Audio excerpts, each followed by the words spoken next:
Good morning, parents and students. This is Miss Bettis, and I thought I would start trying to do some videos to help you guys know a little bit more about our foundations, especially for homework.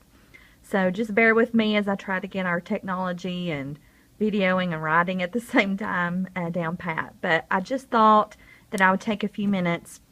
This is a video that your child can listen to review what's for homework, to review the strategies and specific units that we're going over for foundations, because I know this is all new for all of us, especially not having a specific list to study by throughout the week. But I really think that as we move along and get more comfortable with paying attention more to the strategy than just words, that this is going to really carry over into their reading, into their spelling, and it's not just something that they are memorizing for the test, but they are using it in every day. So I want to go back over, this is the homework from last week. It's for Unit 1, which is for 2 weeks.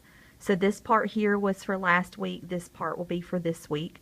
I've noticed a lot of you may have not understood what to do on this part, so I want to go over it for just a minute.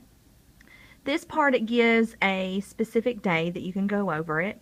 If there's something that maybe you can't do on a Thursday, you could do both on a Wednesday or vice versa. This is the part that you were to dictate, which means just to call out the words and sentence to your child. Then at the very end is a page, or several pages actually, that says writing grid for word and sentence homework. This is where they are to write the words that you're dictating. So like the first one would go here. These 4 pictures are things that we've gone over in class, and see if your child can maybe explain to you what each one of those means. It really helps them knowing where to place their letters to help them with their handwriting. So back to the first page. If you forgot to do this last week, you can do it this week. So you could do both of these on Tuesday, both of them Wednesday, and so forth. You're just going to call out these words, and again, this is over the strategy that we have gone over this week. Last week we talked about digraphs, which I'll go over in just a minute, and blends. So you would call out the word rush, have them repeat the word, and then let them show you how we tap out the words. So like rush, we would say rush, sh. And we talk about how those last 2 are 2 of those letters together but make one sound. So the word rush would actually just have 3 sounds. Same thing for Wednesday, and then you would do a sentence on the last day, which is Thursday. I want to go back over the blends. This was the sheet from last week, and you'll notice that I've marked on your child's paper just to help them know, and you could go back over those as well. The word gust, you will notice that it has the G-U-S-T. S-T are 2 consonants, and a blend is 2 consonants that are side by side, but that they each still have their own sound. So I noticed a lot of students underlined both the ST. It's actually going to be each one individually underlined, because this is what shows them that they each have their own sound, and what we use is our blends to be able to put the sounds together. Same thing with vest. You would have the S underlined and the T underlined. Now I'm going to flip down to same thing with flap. It would be the F and the L, both each underlined. Let's look back up. Let's do blush. Blush, the SH, of course, is our digraphs. SH, CH, WH, TH, and CK. But the B and L are 2 consonants together, but they each have their own sound. So that's how you would mark for blush.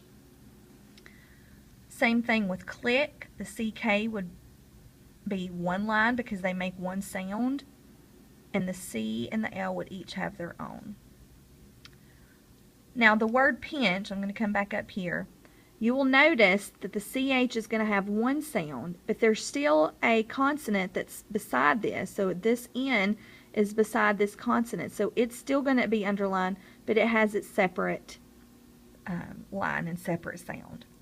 So I'm hoping this will help you guys, and especially just going over their homework I have told my students that when they're reading, even with their fluency passage, look and see, it could be like a scavenger hunt, searching for words that have digraphs and words that we could talk about with blends where the consonants are side by side and they each have their own sound, but we use our sounds to blend them together. I hope this helps.